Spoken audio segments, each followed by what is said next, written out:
سورۃ النمل میں ایک خبیث جن کا ذکر ہے جس نے تخت بلقیس لانے کا دعویٰ کیا تھا، کیا وہ جن تھا یا کوئی اور مخلوق؟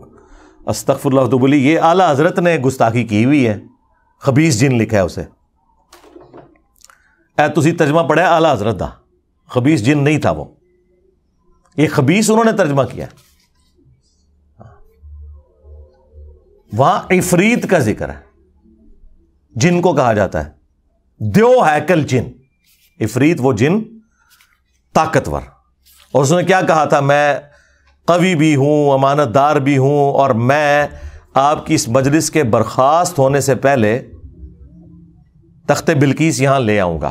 تو مجھے بتائیے، حضرت سلیمان علیہ السلام کے دربار میں آپ نے خبیث اور کافر جن بٹھائے ہوئے تھے یا صحابہ جن بٹھائے ہوئے تھے؟ تو یہ تو اعلیٰ حضرت نے سیدھا سیدھا صحابہ کی توہین کی ہے یہ ترجمہ کر کے، کہتے ہیں سب سے ادب والا ترجمہ ہے یہ۔ خبیث جن کیوں ترجمہ کیا؟ خبیث خود عربی کا لفظ ہے، بخاری میں موجود نہیں ہے دعا ٹائلٹ میں جاتے وقت، اللہم انی اعوذ بک من الخبث والخبائث، میں شریر جنوں اور جنیوں سے تیری پناہ میں آتا ہوں۔ خبیث کہتے ہیں شریر جن کو، خبیث کا لفظ ہی نہیں قرآن میں، عفریت کا لفظ ہے، پاورفل جن۔ تو حضرت سلمان کے صحابی کو اعلیٰ حضرت نے خبیث کہا، تو اعلیٰ حضرت پہ اب رافضیت کا فتویٰ چاہیے، ہمیں گستاخ صحابہ کا فتویٰ چاہیے۔ اور یہ جو تم لوگوں نے دو نمبری مچائی ہوئی ہے نا کہ جی وہ سب سے مؤدب ترجمہ تھا، وہ تو فارغ کر چھڑا جی میں۔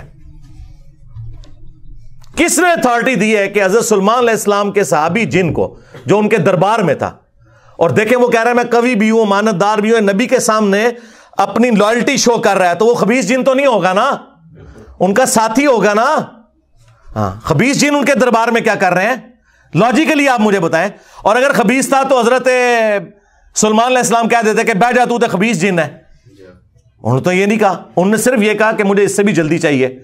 تو پھر حضرت آصف بن برخیہ جو اسرائیلی کتابوں میں ملتا ہے، سنن نسائی الکبریٰ کے اندر بھی موجود ہے، آصف نام کا ایک شخص تھا جو سورہ نمل میں آیا کہ اس کے پاس کتاب کا علم تھا، اس نے کہا کہ میں آپ کی پلک جھپکنے سے پہلے وہ لے آؤں گا، اور وہ لے آیا۔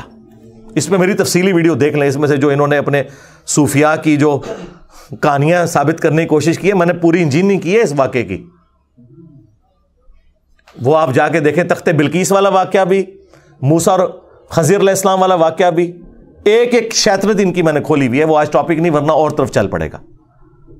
تو وہ لے آئے، اور اس میں بھی دیکھیں حضرت سلیمان علیہ السلام نے یہ نہیں کہا کہ حضرت بڑے پہنچے بزرگ ہو، انہوں نے کہا ھذا من فضل ربی، یہ میرے رب کا فضل ہے، اور وہ چاہتا ہے کہ مجھے آزمائے کہ میں اس کا شکر کرتا ہوں یا ناشکری کرتا ہوں۔ حضرت سلیمان علیہ السلام نے اس کے اس کرتب کو، جو آپ کے نزدیک کرتب ہے ہمارے نزدیک کرامت ہے، اس کو اس کے ساتھ نہیں جوڑا کہ اس نے کوئی کمال کیا، کیونکہ انہیں پتا تھا کہ یہ اللہ کا فضل ہے، اور وہ فضل حضرت سلیمان علیہ السلام کی وجہ سے ہی تھا۔ اس لیے دیکھیں ان کا جو سب سے بڑا امام ہے نا تفسیر میں، فخر الدین رازی، اس نے تفسیر میں لکھا ہے وہ حضرت سلیمان خود تھے لانے والے۔ ہاں، اے بابا انہوں نے مار چڑیا ہوا انہوں نے، اور فخر الدین رازی کہتے ہیں حضرت سلیمان خود لے کے آئے سن، جڑا آتا نا کہ ایک بندہ جس کے پاس کتاب کا علم تھا، وہ کہتے وہ خود سی، کیونکہ کتاب کا علم تو پیغمبر کو ہوندا ہے، تو وہ خود حضرت سلیمان ہی تھے جو تخت لے کے آگے تھے۔ ان کی منجی ٹھوک گیا امام فخر الدین رازی، ہم نہیں ویسے ان کے ساتھ ایگری کرتے، یہ الگ سے کوئی بندہ تھا، لیکن اس بات سے ایگری کرتے ہیں کہ واقعی کتاب کا علم جو ہے وہ نبی کو ہوتا ہے۔ عین ممکن ہے کہ وہ اس دور میں کوئی اور نبی ہو، ایک وقت میں زیادہ انبیاء ہوتے تھے اگلے زمانوں میں، یا وہ کوئی فرشتہ ہو جو انسانی شکل میں ان کا درباری تھا، یا کوئی انسان بھی ہو سکتا ہے۔ اس سے بابے نہیں ثابت ہوتے۔ یہ کہتے ہیں جی وہ تخت بلقیس آ گیا سی، اچھا جی ہوں رفع دین کرنا چھڑ دیے، تخت بلقیس آ گیا، منو دسو رفع الدین دی حدیثاں دا تخت بلقیس نال کے تعلق ہے؟ آپ ان کو بتائیں نا کہ نبی الاسلام اس طریقے سے نماز پڑھتے تھے، تو وہ کہتے ہیں وہ تخت بلقیس آ گیا، تسی بابے نوں نہیں منتے۔ یہ نا تہاڈا سب تو بڑا بابا عبد القادر جیلانی اور دوسرا بڑا بابا امام غزالی، دو رفع الدین کے ساتھ نماز کا طریقہ لکھے گئے ہیں غنیۃ الطالبین میں اور کیمیائے سعادت میں، احیاء العلوم کے اندر۔ بابیاں دے بابے نے جڑے یہ آپ کے جو بابے ہیں سرکار ہیں لوکل بابے دے، انہاں نوں باہر کوئی نہیں جاندا، اکا دکا لوگ جانتے ہیں۔ آپ جا کے پوچھیں نا سلطان بہو، تو شاید انڈیا میں بھی کسی کو نہ پتا ہو، بنگلہ دیش میں، یورپ، امریکہ، افریقہ میں نہیں۔ علی بن عثمان حجویری، کوئی علمی لوگ شاید باہر کے لوگ جانتے ہوں، لیکن دو بابے ایسے ہیں جن کو دنیا میں جہاں جہاں بابوں کے ماننے والے موجود ہیں نا، اس پلانٹ ارتھ پہ جہاں بھی موجود ہیں، وہ سارے لوگ جانتے ہیں، وہ انٹرنیشنل بابے ہیں۔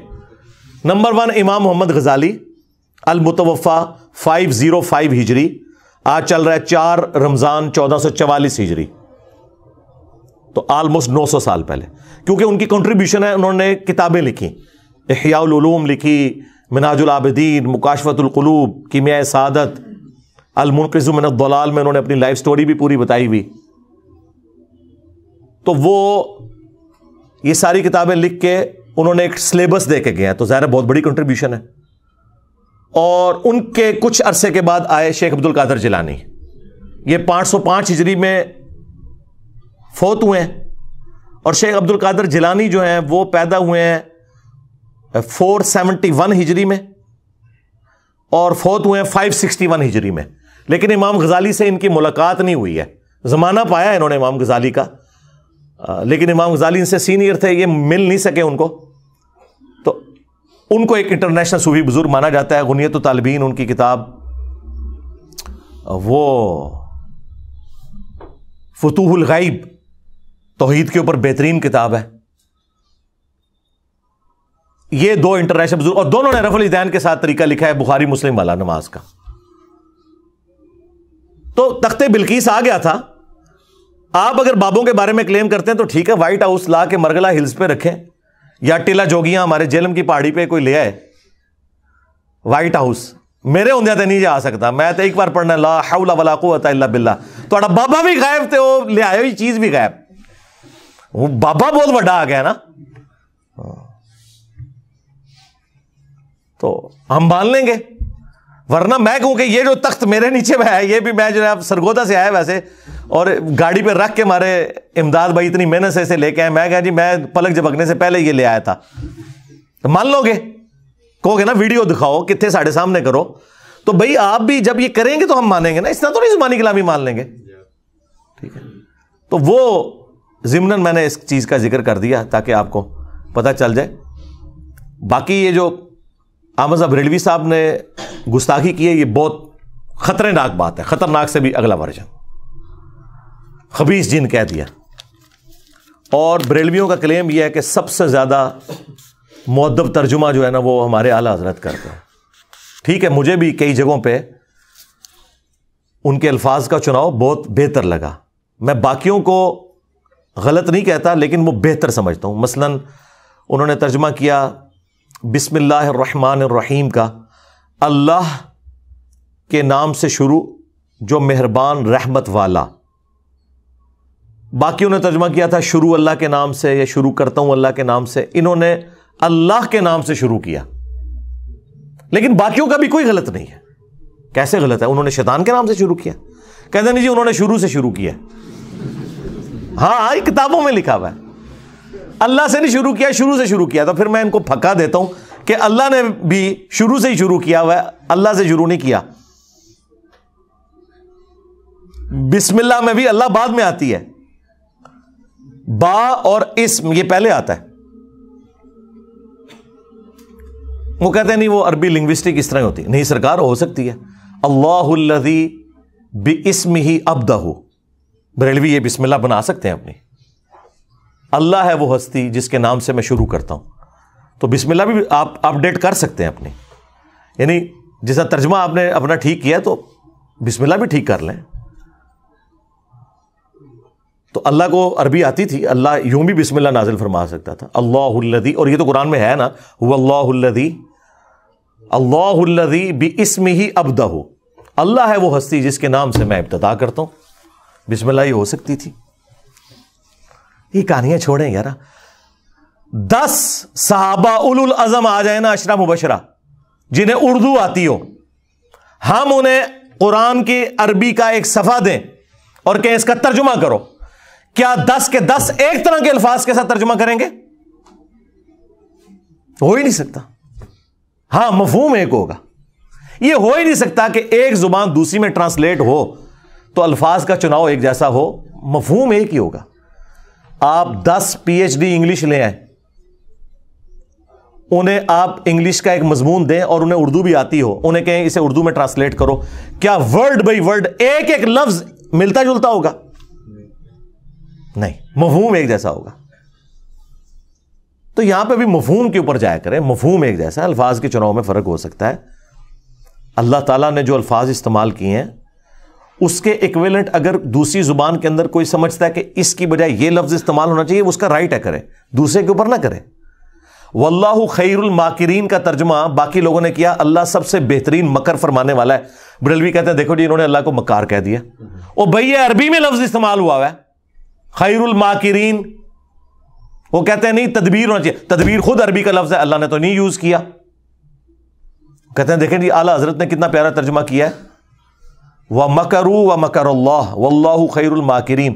انہوں نے بھی مکر کیا اور اللہ نے بھی اپنی خفیہ تدبیر فرمائی, اور اللہ سب سے بہتر خفیہ تدبیر فرمانے والا ہے. کہتے ہیں دیکھیں کتنا بادب ترجمہ ہے. بادب انہوں نے خود ہی ترجمہ بنا چھڑا ہے نا, ہوتا تدبیر بھی تو عربی کا لفظ تھا. تو جنہوں نے یہ ترجمہ کیا کہ انہوں نے بھی مکر کیا, اللہ نے بھی مکر کیا, اور اللہ سب سے بہتر مکر فرمانے والا ہے, تو اس مکر سے مراد جیسا کہ اللہ کی شان کے لائق ہے. اللہ نے تو دونوں کے لیے مکر کا لفظ استعمال کیا, اس میں کون سی تکلیف ہو گئی؟ ہاں آپ یہ کہہ سکتے ہیں کہ یہ بہتر تھا, یہ نہ کہ انہوں نے گستاخی کی ہے, یہ ظلم ہے. گستاخی تب ہوگی جب اللہ نے وہ لفظ نہ یوز کیا ہو. قرآن میں آیا نا کہ اللہ تعالیٰ ان سے مزاح فرماتا ہے, تو اعلیٰ حضرت نے اس کا ترجمہ ہی نہیں کیا. انہوں نے کہا جی یہ مذاق کرنا تو یہ ٹھٹا مذاق تو یہ بڑی نٹوریس چیز ہے, تو انہوں نے کہا اللہ تعالیٰ استہزاء فرماتا ہے. وہ عربی کوئی استہزاء ہی لکھ دیا. تو جنہوں نے مذاق فرما دیا تو جیسا کہ اس کی شان کے لائق ہے. جس طرح اعلیٰ حضرت نے ایک جگہ صحیح ترجمہ کیا ہے, الرحمن علی العرش استوى, رحمان اپنے عرش پر مستوی ہوا, بریکٹ میں لکھا جیسا کہ اس کی شان کے لائق ہے. ویسے استوا کا ترجمہ انہوں نے بیٹھا نہیں کیا, ٹھیک ہے, بیٹھنے کا لفظ بھی نہیں یوز کرنا چاہیے. اپنے عرش پر جلوہ گر ہوا یا متمکن ہوا, یا اگر وہ بیٹھنا بھی کر لیتا ہے تو ظاہر ہے وہ کرسی پہ بیٹھنے والی مثال نہیں دے رہا, وہ تو قرآن میں واضح ہے لیس کمثلہ شیء وہو السمیع البصیر.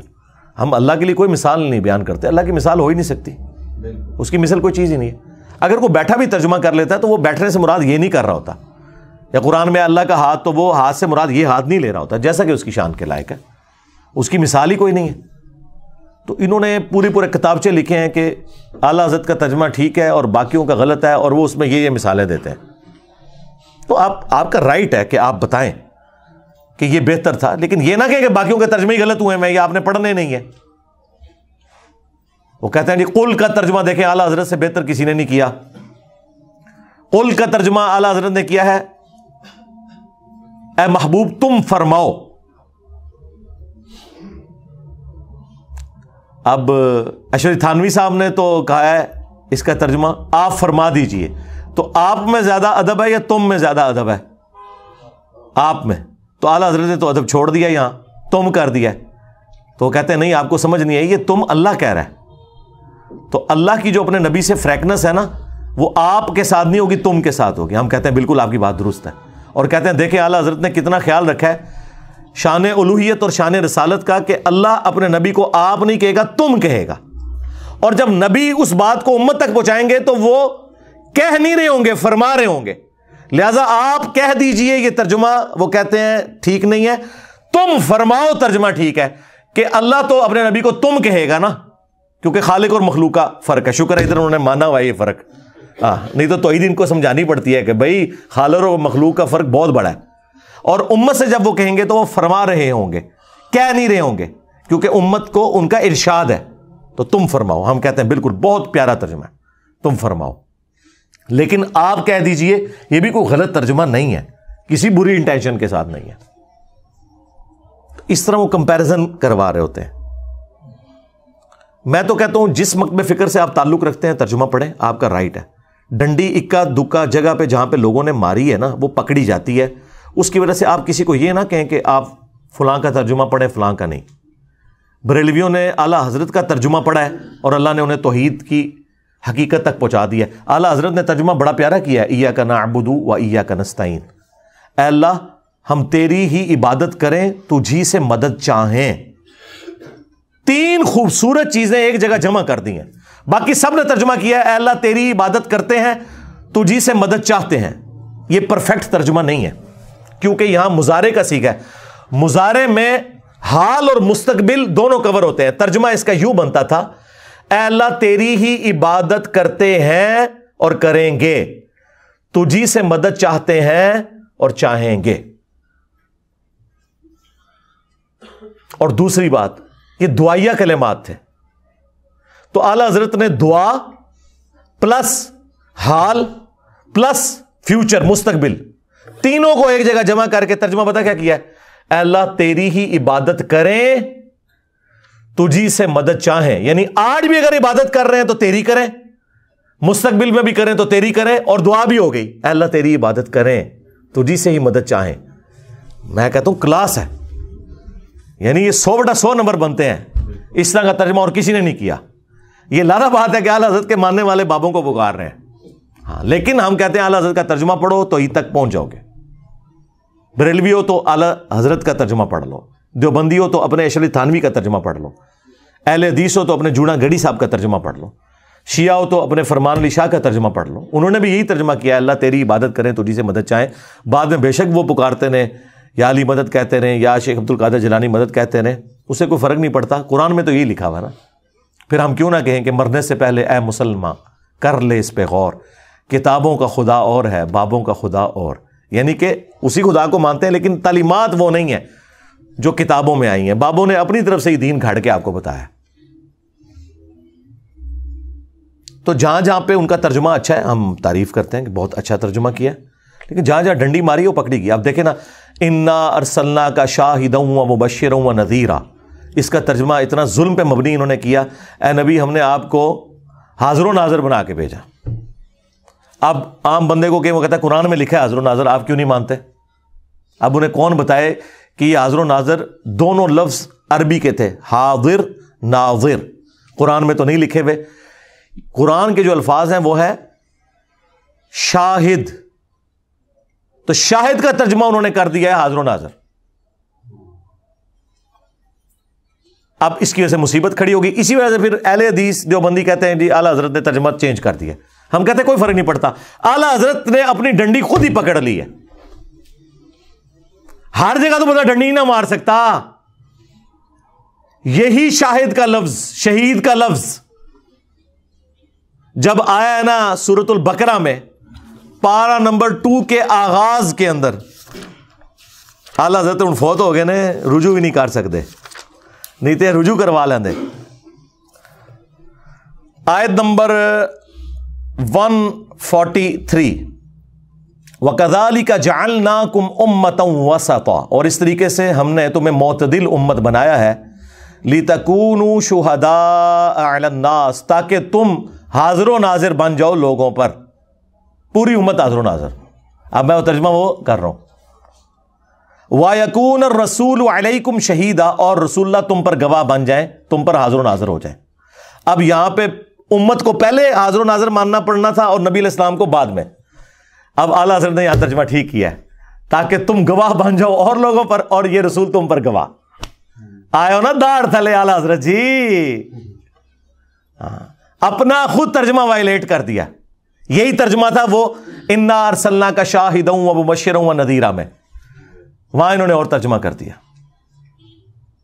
لیکن سورہ البقرہ کی آیت نمبر 143 میں انہوں نے وہی ترجمہ کیا جو بنتا تھا, یعنی شہادت علی الناس ہم دے رہے ہیں. مولانا مودودی کی ایک کتاب بھی ہے شہادت علی الناس, یعنی اس امت کا کام ہے کہ وہ ختم نبوت کی برکت سے, نبی علیہ السلام کے بعد تو کوئی پیغمبر نہیں آنا, وہ رسول اللہ کے بہاف پہ اللہ کی اور دین کی گواہی دے گی اور لوگوں کے سامنے, یعنی دین کا پیغام پہنچائے گی, جس طرح نبی علیہ السلام نے شہادت علی الناس کی اپنے زمانے کے لوگوں کے اوپر. اور اس کے کانٹیکسٹ میں بخاری میں حدیث بھی ہے کہ قیامت والے دن حضرت نوح علیہ السلام کے امتی انکار کر دیں گے کہ ہمارے نبی نے ہم تک پیغام ہی نہیں پہنچایا, تو رسول اللہ کی امت گواہی دے گی کہ حضرت نوح علیہ السلام نے پیغام پہنچایا تھا. حضرت نوح کے حق میں وہ امت کہے گی کہ جی آپ گواہ لے کے ہیں, تو حضور کی امت کہے گی کہ ہم گواہی دیتے ہیں. تو حضور کی امت نے حضرت نوح علیہ السلام کا زمانہ پایا ہوا ہے, کیسے گواہی دیں گے؟ قرآن کے ہونے پہ, کہ قرآن میں آیا تھا کہ سورہ نوح موجود تھی, سورہ ہود موجود تھی, سورۃ الاعراف موجود تھی, کہ کتنی محنت کے ساتھ اس شخص نے 950 سال تک توحید کا علم بلند کیا، تب بھی امت میں سے چند لوگوں نے صرف حق قبول کیا. تو یہ امت محمدیہ گواہی دے گی. تو نبی علیہ السلام نے اس آیت کے کانٹیکسٹ میں فرمایا کہ یہ امت گواہ ہوگی اگلی امتوں کے اوپر بھی، ان کے نبیوں کے حق میں گواہی دے گی قرآن کی برکت سے. یہ نہیں کہ حاضر و ناظر تھی.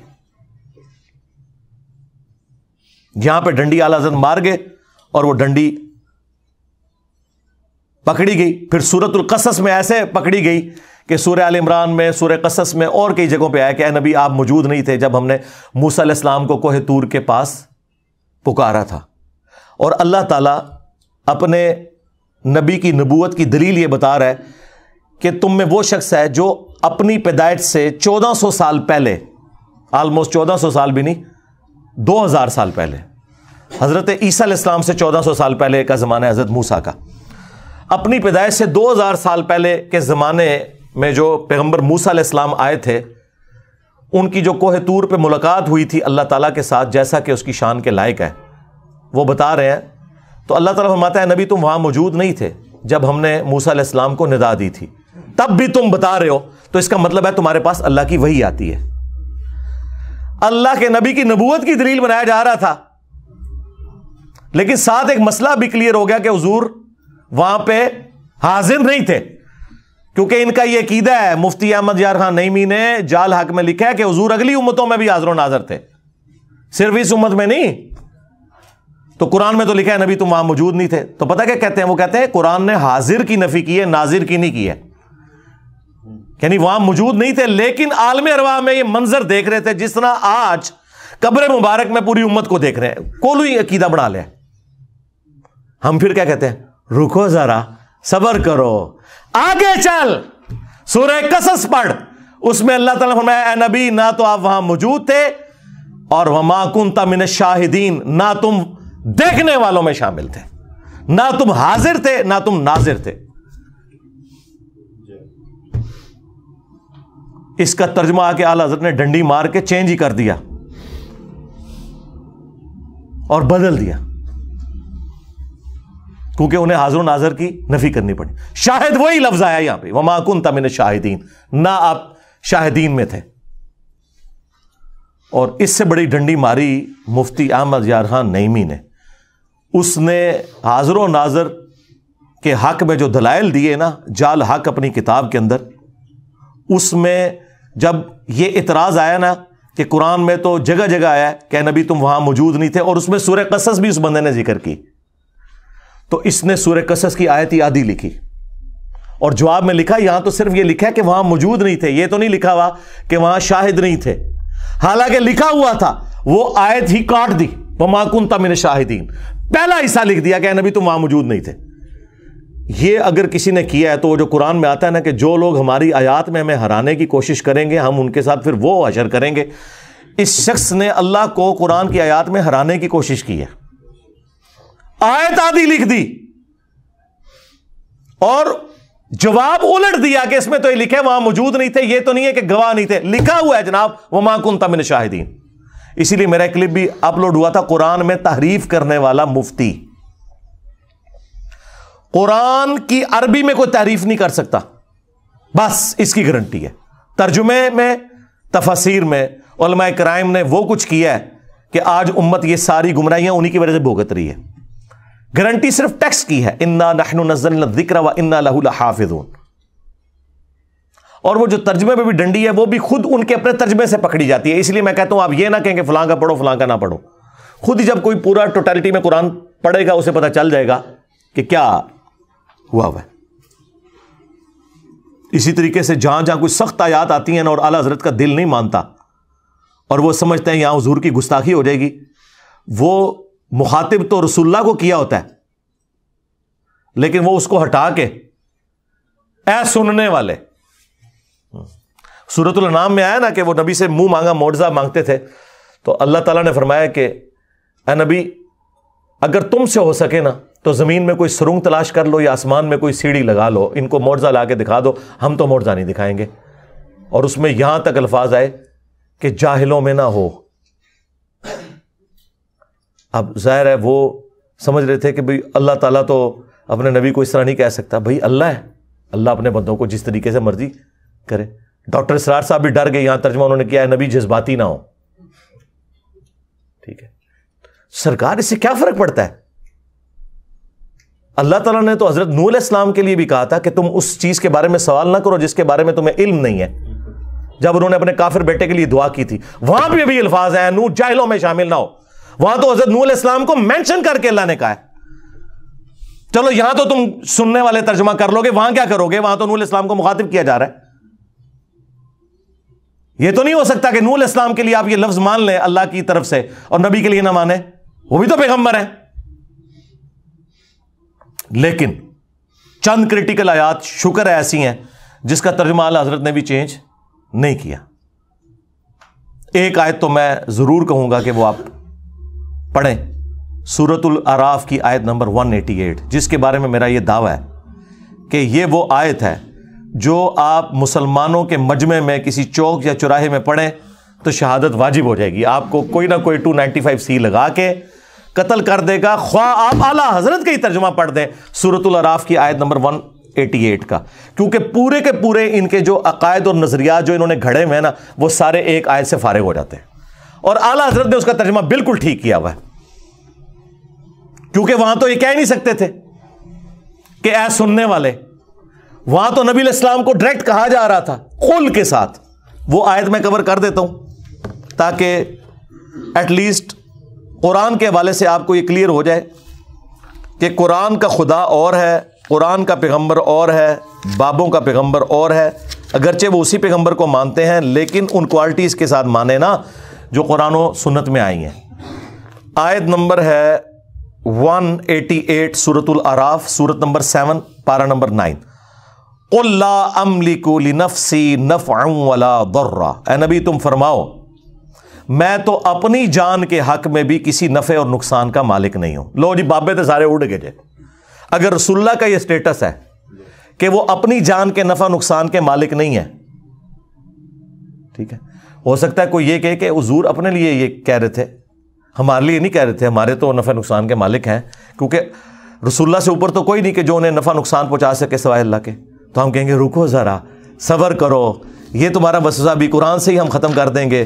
کھولو سورۃ المائدہ اور اس کی آیت نمبر 75 کھولو, تمہیں پتہ چل جائے گا اللہ تعالیٰ نے ایک اولو العزم پیغمبر عیسیٰ ابن مریم علیہ السلام کے بارے میں پہلے ہی فرما دیا, مل مسیح ابن مریم الا رسول.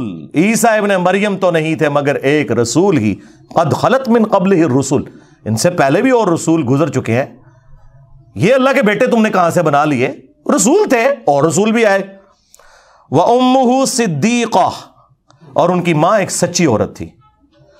كَانَا يَأْكُلَانِ الطَّعَامَ, دونوں کھانا کھانے کے محتاج تھے. ہاں روٹی کے محتاج تھے, عیسیٰ بھی ان کی ماں بھی. 5 اولو العزم پیغمبر جو سورہ الاحزاب میں سورہ شورى میں آئے, محمد رسول اللہ صلی اللہ علیہ وآلہ وسلم, ابراہیم خلیل اللہ, عیسیٰ روح اللہ, موسیٰ کلیم اللہ اور نوح نجی اللہ علیہ السلام اجمعین, ان میں سے ایک بندہ, اللہ اکبر, اللہ تعالیٰ فرما رہا ہے کہ کھانا کھانے کے محتاج تھے وہ. انظر کیف نبین لہم الآیات, دیکھو کہ ہم اپنی آیات کس طرح کھول کھول کے بیان کر رہے ہیں. ثم انظر انا یؤفکون, پھر ان کی طرف دیکھو کہاں الٹے پھیرے جاتے ہیں. اس سے زیادہ سمجھایا جا سکتا ہے کہ جو روٹی کھانے کا محتاج ہو وہ تمہارے نفع نقصان کا مالک نہیں ہو سکتا. آپ کہہ رہے ہوں گے شاید میں نے اپنی طرف سے بات کر دی. اگلی بات آ گئی, قل اتعبدون من دون اللہ, اے نبی ان سے فرماؤ کہ کیا تم اللہ کو چھوڑ کر ان کی عبادت کر رہے ہو, جیزس کرائسٹ اور ان کی ماں کو خدا مانے ہوئے ہو. اب یہ آپ بریلویوں کو پیش کریں, وہ کہتے ہیں نہیں ہم تو نہیں بزرگوں کو خدا مانتے, عبادت تو نہیں کرتے. ہم کہتے ہیں آگے چل, آگے لکھا ہے ما لا یملک لکم ضرا ولا نفعا, جو کہ نہ تمہارے نقصان کے مالک ہیں نہ نفع کے. عیسیٰ اور ان کی ماں تمہارے نفع نقصان کے مالک نہیں ہے. عبادت تو پچھلی بات رہ گئی, یعنی عبادت اس کی ہوگی جو نفع نقصان کا مالک ہوگا. تو اس میں میں نے کہا تھا کہ عیسیٰ کے جیسا ہے ہی کوئی نہیں, تیرے سارے بابے تھے شاہ ہی کوئی نہیں. ہاں مریم کے جیسا ہے ہی کوئی نہیں, تیری رابعہ بصریہ تے شے ہی کوئی نہیں. دونوں کا ذکر آیا ہوا ہے. عبادت نہیں صرف, نفع نقصان کے مالک نہیں. واللہ هو السمیع العلیم, اور اللہ ہی ہے سننے والا, علم والا. بھائی عیسیٰ ان کی ماں سننے اور علم والے ہو ہی نہیں سکتے, تو کس کے مشکل کشا کہاں سے ہوں گے؟ ہاں, یہاں پہ بھی جو نبی کے لیے آیا کہ اے نبی تم فرما دو میں تو اپنی جان کے لیے بھی نفع نقصان کا مالک نہیں, تو اس کے کانٹیکسٹ میں نے پیش کیا, یہ انہی معنوں میں ہے کہ مالک اللہ ہے. خیر اس آیت میں بھی کھل جائے گا. الا ما شاء اللہ, ہاں مگر جو اللہ چاہے. وَلَوْ كُنْتُ أَعْلَمُ الْغَيْبِ, اور اگر میں غیب خود سے جان لیتا. ایک تو وہ ہے جو اللہ وحی کے ذریعے بتاتا ہے, اس علم غیب کا کوئی انکار کرے وہ کافر ہے. وہ تو نبی کے حق میں ہم مانتے ہیں, وہ تو قرآن میں واضح فتویٰ ہے. سورہ آل عمران آیت نمبر 179 میں واضح اللہ تعالیٰ نے فرما دیا ہے وَمَا كَانَ اللَّهُ لِيُطْلِعَكُمْ عَلَى الْغَيْبِ, اللہ کی یہ شان نہیں کہ تمہیں غیب پر اطلاع دے. وَلَكِنَّ اللَّهَ يَجْتَبِي مِن رُسُلِهِ مَن يَشَاءُ, ہاں اللہ اپنے رسولوں میں سے جس کو چاہتا ہے اسے غیب کی خبریں دیتا ہے. ٹھیک ہے, عام بندے کا کام رسولوں پہ ایمان لانا ہے. اگر میں خود سے غیب جان لیتا لَسْتَكْثَرْتُ مِنَ الْخَيْرِ, تو میں خیر کثیر جمع کر لیتا. وَمَا مَسَّنِيَ السُّوءُ, اور کبھی مجھے کوئی تکلیف نہ پہنچتی. مجھے پہلے ہی پتہ چل جاتا کہ یہ ہونے والا ہے, میں فورس ہی کر لیتا. آپ کو سی سی ٹی وی کیمرے میں اگر مستقبل کی خبر پہلے دکھائی جائے کہ آپ یہ روڈ کراس کریں گے تو ایک ٹرک کے نیچے آ جائیں گے, آپ نے تو پوری زندگی وہ روڈ نہیں کراس کرنی. یہ حقیقت بات ہے. ان انا الا نذیر و بشیر, میں تو نہیں سوائے اس کے کہ ڈر سنانے والا ہوں آخرت کا اور خوشخبری دینے والا ہوں جنت کی. لقوم یؤمنون, ان لوگوں کے لیے جو واقعی بات ماننا چاہیں, ایمان لانا چاہیں, ان کے لیے. یہ سورۃ الاعراف کی آیت نمبر 188 کا اعلیٰ حضرت نے بالکل صحیح ترجمہ کیا ہے, اور خود مان لیا کہ علم الغیب کا عقیدہ کیا ہے, نفع نقصان کا عقیدہ کیا ہے, سب کچھ مان لیا کہ اللہ ہی اللہ ہے. تو یہاں پہ ہم کہتے ہیں کہ اعلیٰ حضرت کا ترجمہ پڑھ لو. پھر سورۃ الانعام میں, سورہ الزمر میں, سورہ یونس میں قل انی اخاف ان عصیت ربی عذاب یوم عظیم, اے نبی تم فرماؤ کہ اگر میں بھی اپنے رب کی نافرمانی کروں تو بڑے دن کا عذاب مجھے بھی آ پکڑے گا. ظاہر ہے یہ سمجھانے کے لیے, ہاں ایسا نہیں ہے کہ رسول اللہ کو نافرمانی کریں گے, سمجھانے کے لیے. اور سمجھا نہیں انہوں نے, سمجھانا یہی تھا کہ عبد القادر جیلانی تے شاہی کوئی نہیں. ہاں اگر نبی کا یہ اسٹیٹس ہے, انہوں نے بھی شریعت کو فالو کرنا ہے. وَأَنَا أَوَّلُ الْمُسْلِمِينَ, سب سے پہلے انہوں نے مسلم بننا ہے. پھر جو سورۃ الاحقاف کی آیت ہے, نبی تم فرماؤ میں کوئی نیا رسول نہیں ہوں, مجھ سے پہلے بھی رسول آئے ہیں, اور مجھے تو خود نہیں پتا کہ خود تمہارے ساتھ اور خود میرے ساتھ کیا ہونے والا ہے معاملہ. یعنی حضور کو تو نہیں پتا تھا کہ کب معجزات ظاہر ہوں گے, کیا ہوگا. اس سے مراد رسول اللہ کی آخرت کا معاملہ نہیں ہے, ظاہر ہے وہ تو قطعی جنتی ہیں, پورا دین اس پہ کھڑا ہے. لیکن یہ بتایا جا رہا ہے کہ جو آپ کو کہتے ہیں نا ہمارے سلسلے میں مرید ہو جاؤ, ہم اس وقت تک جنت میں نہیں جائیں گے جب تک کہ سارے مریدوں کو لے نہ جائیے, کتنے نہ لے جائیے. ہاں تو رسول اللہ تو یہ فرما رہے ہیں, مستقبل اللہ اور اس کے بندوں کا معاملہ ہے. حضور جب یہ کہہ رہے تھے نا بخاری مسلم میں کہ اے نبی کے چچا عباس میرے مال سے جو لینا ہے لے لے, اگر اللہ نے تجھے پکڑ لیا میں کچھ کام نہیں آؤں گا. اے نبی کی پھوپھی صفیہ میرے مال سے جو لینا ہے لے لے, اگر اللہ کے حضور پکڑی گئی میں تیرے کچھ کام نہیں آؤں گا. اور اے نبی کی بیٹی فاطمہ, کون فاطمہ؟ جنتی عورتوں کی سردار. ہاں کون فاطمہ؟ میرے جگر کا ٹکڑا, نبی الاسلام نے فرمایا. جنتی عورتوں کی سردار بھی بخاری مسلم میں, جگر کا ٹکڑا بھی بخاری مسلم میں. جس نے اسے تکلیف دی اس نے مجھے تکلیف دی. لیکن حضور نے فرمایا میری بیٹی فاطمہ میرے مال سے جو لینا ہے لے لے, اگر اللہ کے حضور تو پکڑی گئی نا میں تیرے کچھ کام نہیں آؤں گا. تو مجھے بتائیں, میں تو یہ پھر کہوں نا کہ فاطمہ کے جیسا ہے ہی کوئی نہیں. عبد القادر جیلانی تھے, شے ہی کوئی نہیں. بایزید بستامی تھے, شے ہی کوئی نہیں ان کے مقابلے پہ. تو اللہ کے بندو, قرآن و سنت اپنی تعلیمات کے اندر بالکل واضح ہے. اپنے ترجمے پڑھ کے دیکھ لو کیا بیان ہوا ہے. قرآن آپ کسی کا بھی پڑھیں, آپ کو پتہ چل جائے گا کہ قرآن اپنی توحید میں, عقائد میں, نظریات میں بالکل ایک ننگی تلوار ہے, زیرو ٹالرنس ہے. تو یہ اب چونکہ ایک پرچی آئی میرے پہ کیفیت طاری ہو گئی کہ میں نے آپ کو بتا دیا کہ یہ جو اعلیٰ حضرت کے ترجمے کے اعتبار سے جو انہوں نے ایک ڈھکوسلا سا کھڑا کیا ہوا ہے، تو یہ اتنا بھی کوئی معاملہ نہیں ہے جو انہوں نے کھڑا کیا جی اعلیٰ حضرت سے کوئی غلطیاں نہیں ہوئی ہیں. انہوں نے سیدھا سیدھا ایک صحابی کو خبیث کہہ دیا. اور اس سے بڑھ کر غزوہ احد کا جب ذکر آیا سورہ آل عمران میں، سورۃ البقرہ میں بھی کچھ اشارتاً ذکر ہے، تو وہاں پہ انہوں نے اعلیٰ حضرت نے صحابہ کرام کے بارے میں بدر و احد کے کانٹیکسٹ میں کہا کہ تم نے نہ مردی دکھائی، نہ مرد کہہ دیے صحابہ کو. اچھا ہم اسے گستاخی نہیں سمجھتے، کوئی مسئلہ نہیں ہے. ان کی ڈاکٹرین میں ہے نہ مرد کہنا. وہ کہیں گے وہ نہ مرد ان معنوں میں تھا کہ انہوں نے کمزوری دکھائی، تو ہم کہتے ہیں پھر کمزوری کا لفظ یوز کرنا چاہیے. تم تو کہتے ہو بڑا با ادب ترجمہ ہے.